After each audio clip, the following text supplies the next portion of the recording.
here at our favorite place, the ADO bus station, and as usual, it is crazy. It's crazy. It says it's going to be here at 12:05. Usually, we've noticed the buses kind of run late on schedule. So we'll probably load, honestly, at 12:05 or around 12:10. We did get a really good breakfast of waffles and a panini and some coffee. So at least we're full and happy, and we have our coffee, and we're ready to head to Bacalar. Nothing can stop us right now. We just withdrew some money again from the ATM, and we just wanted to touch on this again in case you missed one of our last videos talking about it. It'll ask you if you want to accept a conversion rate when you're withdrawing from an ATM, and it's usually going to upcharge how much you end up paying for your withdrawal between $15 and $25. Not the IVA and tax, because you have to accept that, but the conversion from American dollars to pesos. Do not accept that fee. We're here.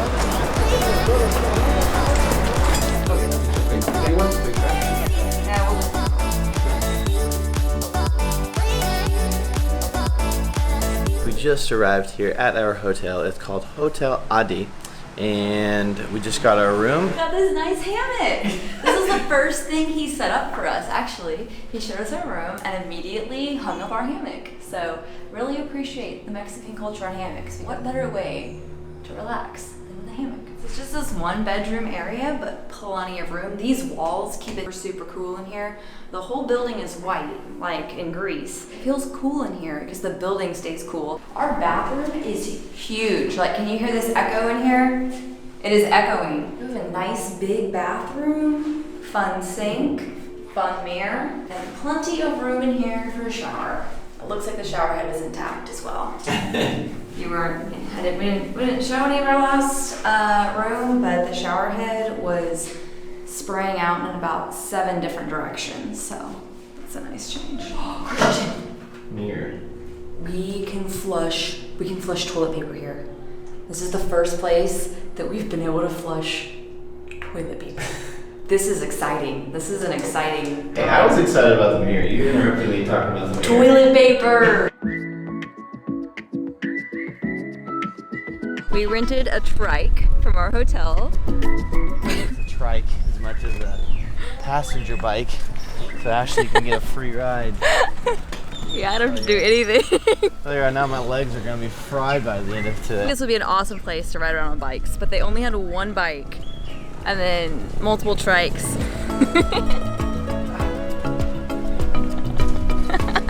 Good job, you did yeah, we got off the hill. It says no right turn.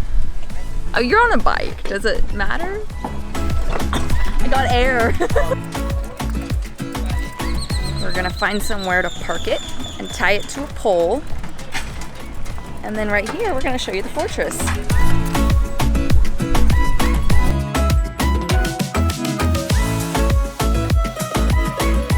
This is the main fortress of Bacalar. It's not open today, and you can see most of it from the outside anyway, so we're not gonna go in, but it's a really cool stone fortress. They still have some of the cannons up there.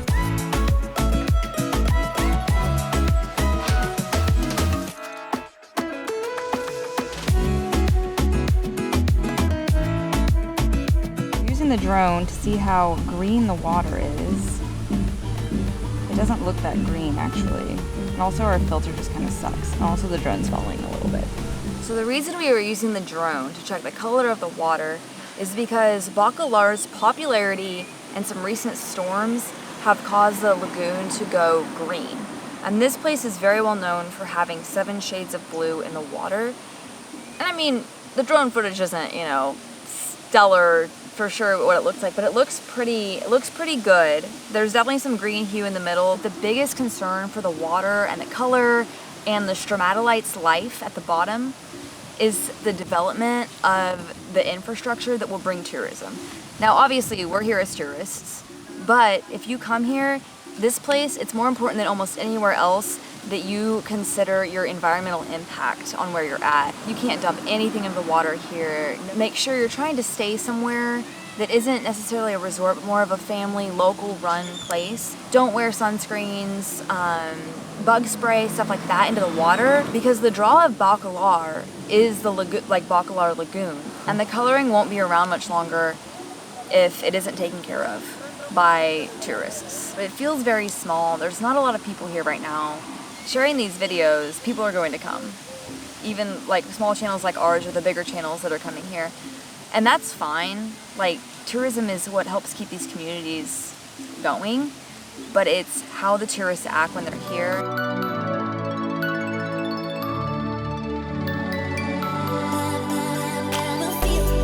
We just arrived at Mango y Chile, which we have heard a ton about. A lot of really good reviews.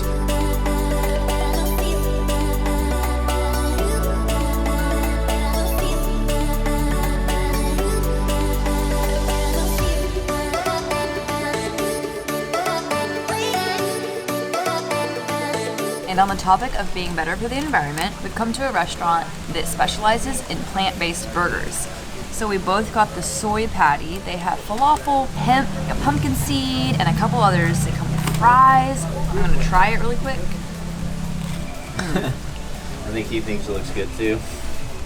It's good. There's so much flavor on that. I mean, when you use plants to, you know, imitate meat, you have to spice it well. This is spiced super, super well. As a mango lover, I am loving Mexico. And of course, I got another mango smoothie. Just as good as always. We got 2 burgers, the fries, and a smoothie and a milkshake for $23. I am very full, and I was like thinking, oh, I'm really excited to get back to the hotel, relax, and I realized we're like a clean 2 miles away, and we got to trike all the way back. So, you have to trike all the yes. way back. So I'm gonna work off those calories I just ate. Right now, we're riding around the center of the city area, which is just a big park, and there's actually park equipment and benches and lots of street vendors for food and stuff.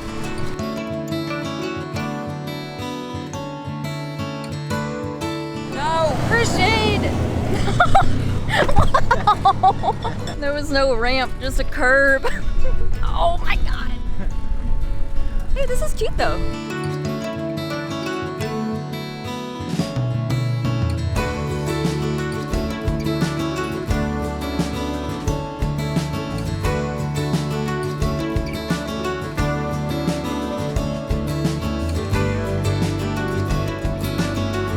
Ashley said she wanted to do this herself, so I'm gonna sit in the back now. All right, I'm on the back now. You ready? Get her up, pony. God. All right. Man, he wasn't kidding. This thing like serious, isn't serious steerage right Yeah. here. Really gotta steer this bad boy. And why did we keep going to the right? it? Thumbnail. Oh, get up this hill. Ashley. You almost just ran into a wall. There's been a wreck. Okay, we're gonna stop here. He took my bike driving rights away from me. Probably rightfully so. It's not a wall, it's a sand mound. We would have been fine. We passed by the same police officers like 3 times, like this. Like a mile an hour. I'm pretty sure they're like, there's those idiots on the trike again. Gringos. Change your tactic up. Chris, you're gonna make it up the hill. Hills. There she goes. Are you new at this? I'm new at this. Oh yeah, I got. We're dangerous. I'm here, tired. I'm Mr. tired. Gonna make it up the hill. I just got too tired. I was like, you know, I think it'd be better if I just pushed her. So we're pushing her. And she has to like lean forward like a bunch. Why did I just sit on the seat? Because you have to steer. I could sit on the seat. We made it back safe. I don't know how, but I'd say we had minimal injuries. I said, Christian, can you get the lizard out of our room? I'm a bit worried. I do not know where he went. Oh, there he is. He's right there. My guy, you gotta go out the other way. Go the other way. Use our Go the camera. other way. Go outside. Go outside. Out that way. Go the other way. Oh God, there he goes. No. We have decided to let him stay. Honestly, because we can't figure out a way to get him out of here. If you guys have any names for him, just leave them down in the comment section below. Because we don't know what to do. Don't know what to name him. Don't know where he came from. But he's in our room. And this is where he will stay. Don't crawl on us in our sleep, please. Thanks, Kermit. Good night.